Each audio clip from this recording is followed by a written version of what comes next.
let's move into our review for the week. Tale of the Tape. The game is called Curious Cargo. It is designed by Ryan Courtney. You may know Ryan Courtney from a game that came out in 2019 that we gave a very positive review to here and that we really enjoy, a game called Pipeline. Pipeline is a heavy 2 to 3 hour long economic cube pusher, and Curious Cargo is not. Curious Cargo is a 30 to 60 minute, 2-player only, medium to heavyweight game. It is, if you had looked at it, you would have gone, somebody dumped the box of Pipeline into a smaller box and made up a new game with the same pieces. And you wouldn't be totally wrong to say that, because there are a lot of similarities, but there are a lot more differences as well. Ryan Courtney is the designer here. The artists are Bridget Indelicato and Quanchi Moraya. Publisher is Capstone Games in the States, and I believe in Frosted Games elsewhere.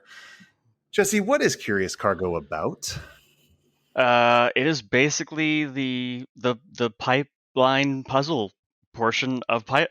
It's the putting the pipes together of Pipeline into a 2-player game. Yes, you're doing some shipping, and it's a 2-player game. You're going head to head, and you're basically building up your infrastructure of your facility.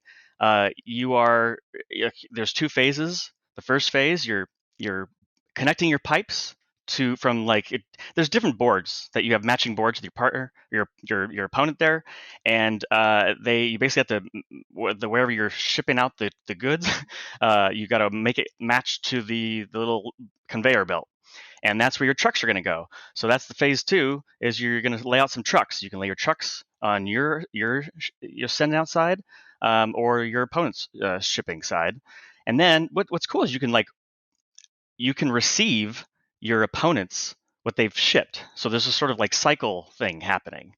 In the easier mode, there's 2 color pipes. There's red and blue, and then the advanced is 3 pipes.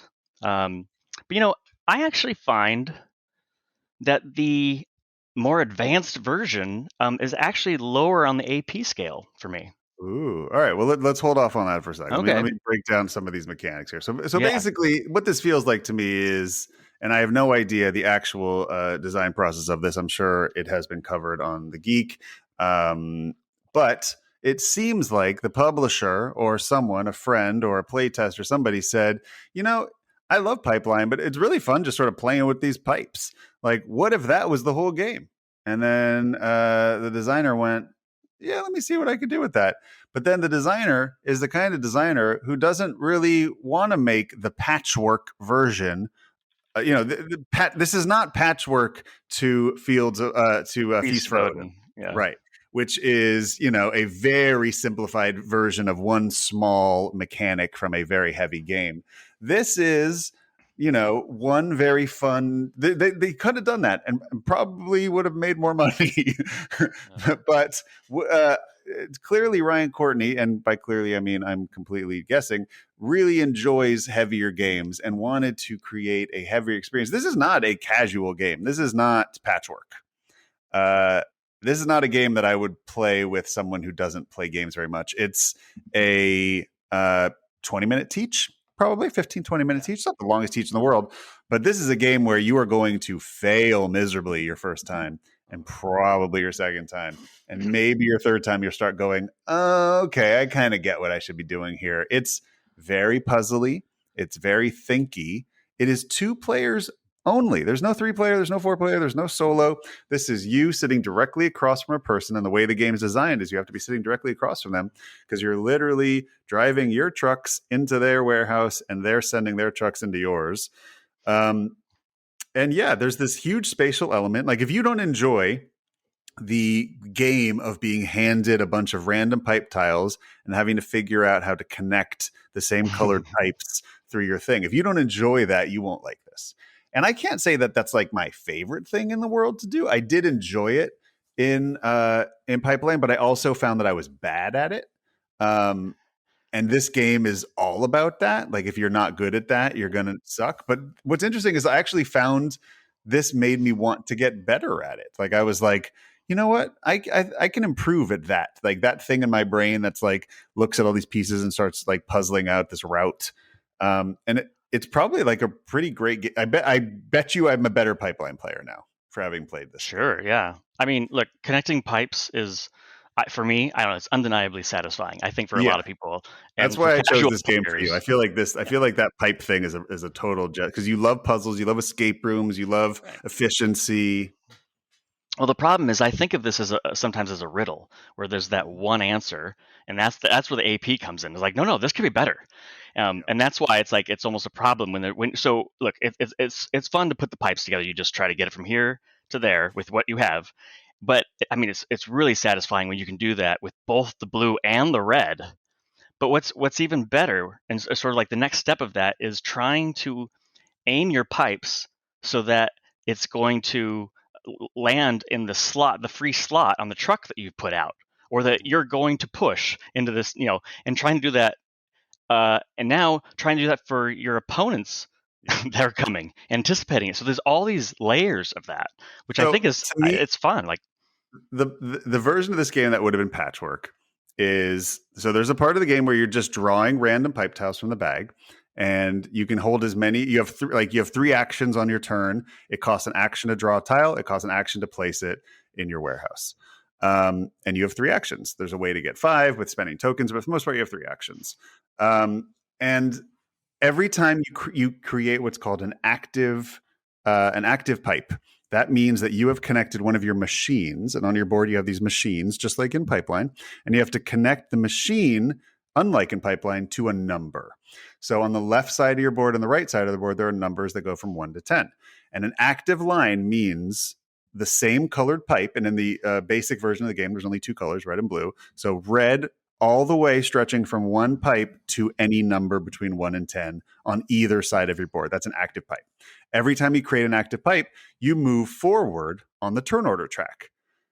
Now, one of the ways to win the game is to be the first person, or the only person to create 10 active pipes.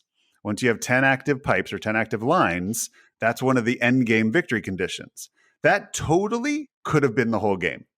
I think it would have sold. I think it would be fun. I wouldn't even maybe mind playing that game, just doing. But then mm, the designer went, now, what if I blew up your brain and added in these things called trucks? So now each one of those numbers on the side corresponds to a loading dock for a truck. And then there's a deck of cards. And at the beginning of the game, you get three cards and you draft them. And each card has a different truck on it. And the trucks range in sizes from 2, I think, to 6. And that's how many spaces they have in them to well, hold. always one is the the car, the front car, right? Right, which can't The hold anything, trailer, right. right? And a lot of them have blank spaces on them or filled spaces, which can't take things. But then when you play a truck card, which is the second phase of the game, the first phase is laying your pipes. That's done simultaneously, which is great for AP. Everybody just lays their pipes, heads down. And then after that, you do the trucking phase in turn order, and turn order again is decided by whoever has the most active lines. Then you take turns, usually playing cards. And then when you play a card, it's to add a truck to either your side of the board or your opponent's side, which when you first hear that rule, you go, what? Why would I add a card to my opponent's side? But you will understand soon. You play that card, you pull out the truck, and you put it on your board. The back of the truck always has to line up with the 1. And then however big it is how high it goes. And then at the end of the trucking phase, any empty spaces that attach to your active lines automatically push goods through them and onto the cars. Mm-hmm. And there's a lot of victory points to be made for filling your trucks up with things and that's also one of the end game conditions. On the basic boards, the first one to ship 9 goods triggers the end of the game. You have 6 blue goods, 6 red goods. Obviously, red goods can only go through red pipes. Blue goods. I thought it was both the both colors of the goods. I thought it was all the required amount of goods. No, I didn't think it was just one set. It's different per board, I believe. But it's different for if you're playing the basic or the advanced game. But in the basic game, it's if you have to have shipped 9 of any just total combined goods. and then Right. that's one of the end game. That's one of the complicated part of this game is there are many end games, and scoring is a little tricky. And there's many different ways to score. Which when I first heard, I was like, oh, this game's heavy. There's So oh there's wow, basically two ways to win, right? There's the stars of getting right, the and 10 points, pipes, 10 connections, right, without mattering about the trucks. It's just getting the machine to the conveyor belt, whatever. And then and then if you receive four of of any one single color, color yeah, of your opponents, and then if you get a star and he doesn't get a star, then you win. There's no scoring. So then the right. third way is if you tie, if Meaning both have in one meaning star, which is probably very rare, right, or no or stars. no stars, and then you go to scoring, which that's a really interesting thing, Super right? Because interesting. the three ways that you could win, they all kind of like if you go for one strategy, you're kind of enabling another strategy for them. Like if you 100%. are if you are pushing, for instance, like if you're going for all, let's just say you wanted to get all 10 connections. Well, and you're like, I'm not even going to go I'm for not even going to uh, ship. yeah, you probably will on accident, which may work in your favor because you do need to ship two of each color as at a Yeah, minimum to be eligible to which is a win. very interesting rule, and also one that adds to complication as well. In the rules it says you are not eligible to win unless you have shipped at least two of each color. But you don't want to just focus on one color, obviously. Well, other than the fact you can't win. But if you just go, you know what, I'm just going to keep going blue, blue, blue, blue, because then your opponent could easily win just by collecting four of those blue. Right. So let's talk about And receiving because we mentioned it, but we haven't explained how it works yet. So when I add a truck car to my board, and we'll start with my board before we talk about how we add truck cards to the opponent's board. When you add a truck card to my board, once by adding a truck, it would cause even one space of one of my trucks to extend past the number 10. That truck then travels to my opponent's receiving side of their board. And the back of that truck must line up with the one on their receiving side. And then, if they have built any pipes from their machines to their receiving side of the exact color of the cargo that is in the exact position, now you're starting to see where this becomes a brain melter. They automatically receive the goods that are on that thing. And like Jesse said, if you receive four goods of one color, you automatically end the game and most likely win. yeah, So if your opponent is shipping a lot, you may not want to ship anything, and you may just want to go, well, I'm going to focus on receiving right now, and force you to stop shipping because I will just win and faster than you probably if I do that. but one thing they did interesting about the strategy of like if you were just to go, all right, I'm going to try because I actually do want to try the strategy. I haven't yet.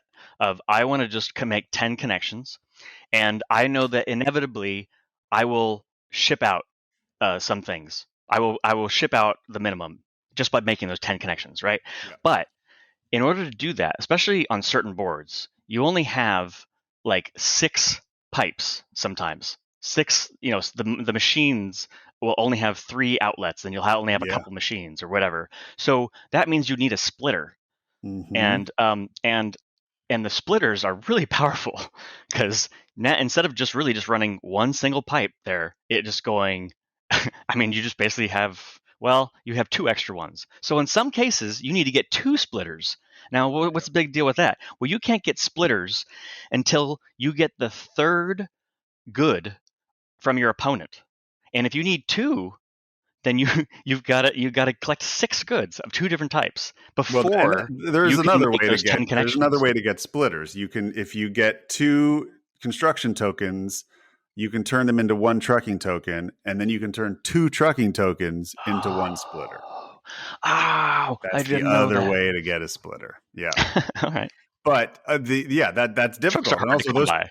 I mean, it's worth four construction tokens. And those construction tokens are tokens that you can receive for doing things like placing your tiles on your board, and they give you two extra actions during the pipe phase, which is I mean, you're giving up 8 actions there, which is very valuable in order to get one splitter. You'd much rather get the splitter for free as a bonus by, receiving goods. But yeah, Yeah. those splitters are. I feel like the better you get at this game, the more those become everything. First to splitter is probably like a really big deal. And those are special tiles that aren't in the bag you can pull randomly. There's just 4 splitters on the side of the board, 2 in each color. And And yeah, that's Yeah. really interesting decisions, really interesting strategy. This seems like a game that if you had a designated partner that you played games with, you could get a lot of mileage out of this one. All right. So me and Alex play a lot of Watergate, Yeah. and so That's the why I also idea, thought of this. I was like, same yeah, publisher, 2-player only, very thinky. This is a Jesse game. yeah, it's like a 30-60 minute mid-core game, like like easy rules but deep strategy. Yeah. So how did this And stack up for a couple that loves Watergate? so she says, and I asked her in the car ride back from the beach today. I was like, "Hey, so what's your official assessment?" Because we played the 2-player, and then sorry, the 2 pipes, and then we did the advanced one. We did the 3 pipes. There's 3 different colored pipes, which I haven't tried yet, admittedly, and looks like it would make my brain explode. And I'm glad she said this. I agree with her. Like the she liked the 3 pipes better, um, and we found that that actually created less AP because, like I said, part of the fun of doing like these 2 pipes is, oh man, what if I could make them both connect?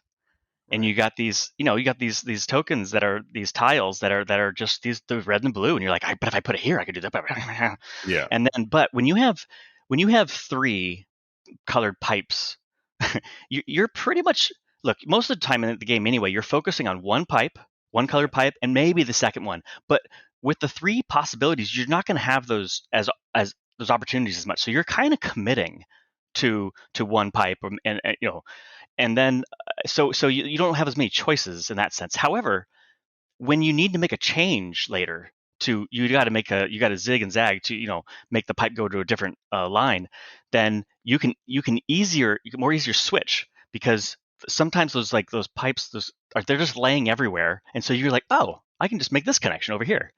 So I don't know, she feels like there's more possibilities in that sense. Right. um, Yeah, that makes sense to me. I mean, because at that point it's like, well, I'm never going to make all 3 of these work, so it's like, let's just focus on one. Whereas, yeah, you do get that thing of like, should I place these pipes? No, I'm going to save them for a while, because if I save enough of them, I think I can figure out how to like perfectly have them all snake together and do exactly what I want. right, right. She felt that the game still took like too long. She keeps saying both games took 2 hours. I'm not sure if it was that long, and I was like, well, with the teach and whatnot, maybe. And learning games, yeah. And we're chatting about stuff. I don't know, but I thank God that the first phase, when you're building the pipes, that is done simultaneously. Oh yeah. Because if you had to sit there and wait, Oh no. although the thing is, I do think it makes a difference where the other person's going. So Well, there is a and little the bit rule of like, book says, you can ask your opponent to play in turn order if you think it's important. mm. You could also just put a blocker up. That could be a thing, and then just be like, Yeah, look, do your own sure. thing, but don't be influenced by them. Hmm. Um, but ultimately, um, she she wasn't as into it. She's like, I don't know if I'd play it again. And I think I don't. Maybe you said this go before we played it, and now it's sort of like clicking that it, like, some people may kind of like try it and not really dig it, but then people who are give another shot realize how deep it is. Yeah, Um, so I'm definitely seeing more and more strategies as I play it. So I would yeah. definitely try it again. And I think, as we talked about, I kind of got more excited about it. So, and she was kind of jiving on. So I think maybe we should get another try. But honestly, she gave it, her rating was a 4 out of 10. Ooh, okay, okay. I And, mhm, I also, like you, found that I liked it more with every game, and I was like, actually, there is that addictive feeling of like, oh, I could do it better next time. I could do it better. Give me another shot at this. Like, let me. You really, that like, I can do better with my pipes feeling is really yeah, big. yeah, And also like what makes this game replayable to me is that like there are so many victory conditions. It could be a race game. You could just be like, I'm racing to 10 actives, and you better race to something else, because you're not going to get receiving. So now we're both racing to 10. Like, I feel like when somebody starts doing that, you're kind of locked into that. I, Um, I I do like how it is. You have to pay attention to your opponent in this game. So some of these games can just be very solo.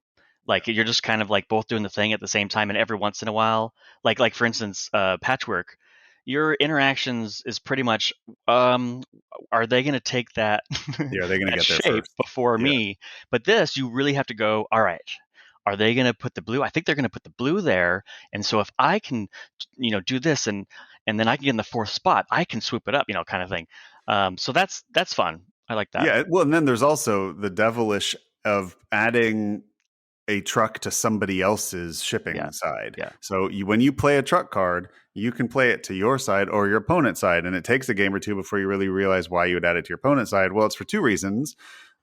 It can push, and this is the reason you most likely do it. It will push a truck into your receiving lanes that perfectly lines up with where you have been building your pipe so that you will be guaranteed to receive the goods that are on those. Mhm. But another thing is that if you're first in turn order, you can add in trucks that kind of screw your opponents and maybe put the goods in blocked spaces or sort of jam up their works a little bit or just sort of mess with their plans. But mostly it's to make sure that you force the math on the receiving side the way you want to, because your opponent will very easily be able to add cards and see exactly where your goods will be received so that they can make sure that you are not receiving their goods, that Right, the things aren't going to line up with the pipes. Because remember, right. a red good has to line up with a red pipe, and a lot of that is luck unless you're like really mathing this out. And two of the same color can't be on the truck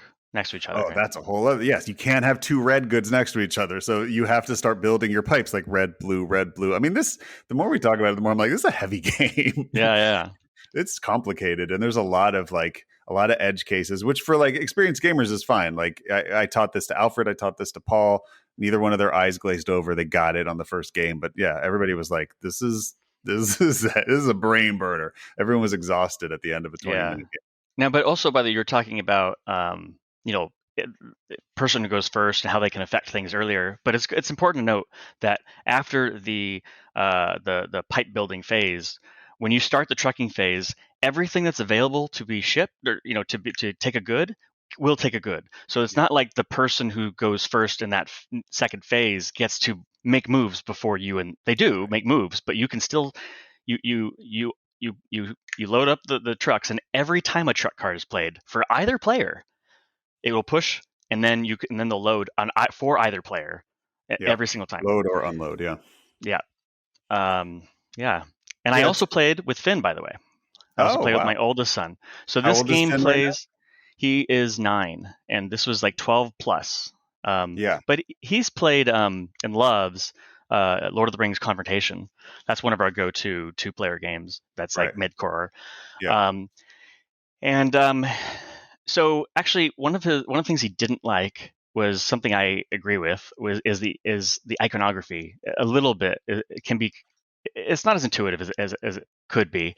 I mean, you got pipes and you got trucks, and I don't know. There's a symbol for the pipe cards that I keep forgetting means pipe cards. It looks like it's just a Yeah. plus plus. So that's Yeah. one You thing. mean pipe tiles? Yeah. Yeah, well, I don't. Yeah, and then there's a symbol for the truck. You can gain a truck, and it's a circle. It's a truck token. So Right. that's important because there's truck cards and there's truck tokens, and there's Right. pipe tiles, and then there's pipe tokens, Construction tokens. Yeah. construction tokens. Right, right. Which are a cogwheel. I never have a problem with that. Yeah. But for some reason, that when you see a card that has a plus on it, you go, what is that for again? Right. A Yeah. card symbol with a plus? Well, you Well, go, oh, there's only one type of card in the game, and you go, oh yeah, of course it's the trucks. But like, why not put a truck on it? Put it in the card shape. I don't understand that. But little things like that. the It's a graphic little nitty. design on the scoring columns is confusing Oh too. yes. The numbers run along the top, so at the end of the game, you get like 10 points if you have all your blues. But the numbers are only on the top, which is confusing because you wouldn't realize that you'd also get 10 points for having all your reds out because there's also numbers at the bottom. And the numbers at the bottom don't correspond to the red ones. They correspond to if you have completed a whole column up to there. Yeah. So you Both get it colors. pretty Yeah. quick. Somebody has to explain it to you. But if somebody didn't explain it to you, I don't think it's not intuitive, and Yeah. It's not it's just a intuitive. little bit of a strange graphic design. I right off the top of my brain, I can't exactly think of how they would do it better, but somehow this for some reason doesn't work like just on its own as graphic design. Yeah. Now Finn did say that when one of his complaints was when there's a lot of pipes on the grid, it got confusing. And I'm like, Mm. yeah, it did. But that's kind of the fun of the game. um, but he did enjoy making those connections, and he at some point started like bouncing around and singing because he was just liking the game. And he says in particular, and I quote, his likes were, let's see, that you give stuff to yourself and it gives stuff to the other player. Like he liked that dynamic that that pushing a truck for yourself is like, now I get to load that, but the implications of what that could do to the receiving end of your opponent. So he liked that dynamic. He ultimately gave it a 6 to 7. Oh, very Um, specific.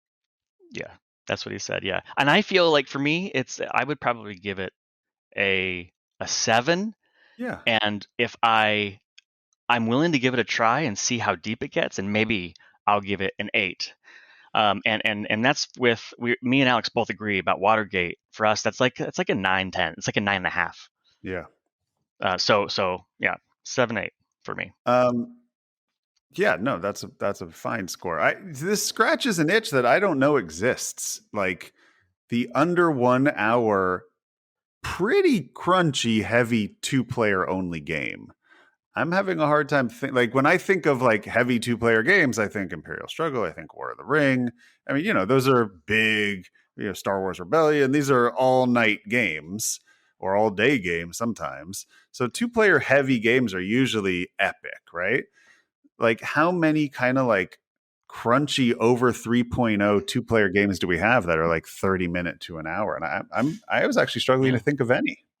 I mean, Well, Watergate's, I yeah. would say Watergame is light medium. This is, Um, you can teach is it? Watergate to anybody. Yeah. I Yeah. These are I would say these are all mid-core games. Well, yeah. I guess Watergate is yeah. That's simpler. There's just so many edge cases here. I mean, just imagine explaining the scoring of this game to somebody who doesn't play these types of games. I mean, their eyes would glaze over. It would take The 4 or 5 scoring is games. no. The scoring is Well, only.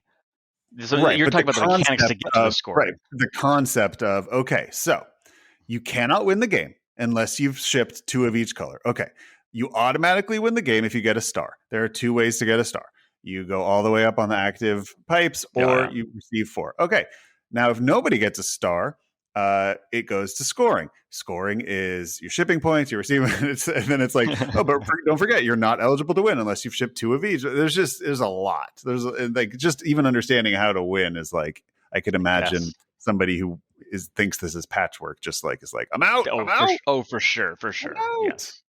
But I think of And this as then a the like all mid-core. the tokens, and you can't have more than 3 tokens of any type. There's so many. I mean, I'm sure there's edge cases I've forgotten. There's a lot of edge cases here, and the scaffolding tiles. Everybody gets these scaffolding tiles, and when you put a pipe that's not flat with another pipe, you can put a scaffolding tile underneath it, and you only have 5. I mean, there's a lot, and I respect that. I respect that somebody. I don't feel like it's bloat. I feel like it's just heavy. Yeah. How Like long it were your all works. games? Uh, Under an hour, probably, but Okay. 45 minutes to an hour, and those were with teaches. But I also was like very much being like, let's not AP this learning games. Let's not AP. Let's pull the levers. But yeah, 45 minutes to an hour. And I think we were playing it on the official mod on Tabletop Simulator. And I think it would be faster in person. It's hard. Like you want to have those tiles in your hand and be like moving them around and playing with them when Oh it's yeah. not your turn. To do it online is a little, Well, it's not great. especially since you can, what we didn't, I don't know if you mentioned this, but you can lay pipes on top of other pipes to redirect them, but it's not always clean, right? Sometimes Right. it'll like be a Scaffolding. ramp and fall on the board. So you have these 5, what are they called? Oh, is that what yours, the scaffolding? Is Yeah, that the what those are scaffolding called? tiles. Yeah, Yeah, yeah, exactly. yeah. So that's where you, yeah. Yeah, and so And, yeah, and that's a mess online. online it's almost impossible. Like, is that even? Is it at a slant? Is it like? And you're just like, can a scaffolding fit there? And then you have to like take apart your whole board, and it's like, well, if you're doing in person, it would just be the easiest thing to see. Right. So what's your final rating for this? Yeah, to me, it's a 7 to 8, but like that's pretty good for a genre of game that I don't think I I'm drawn to that often. Like 2-player only fillers are not exactly like a genre that I like, but this was I will keep this one for its unusualness, and there's a certain type of gamer that like I think would really enjoy this.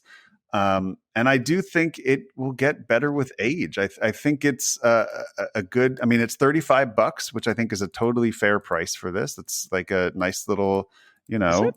yeah, I see $35. 65 on Amazon.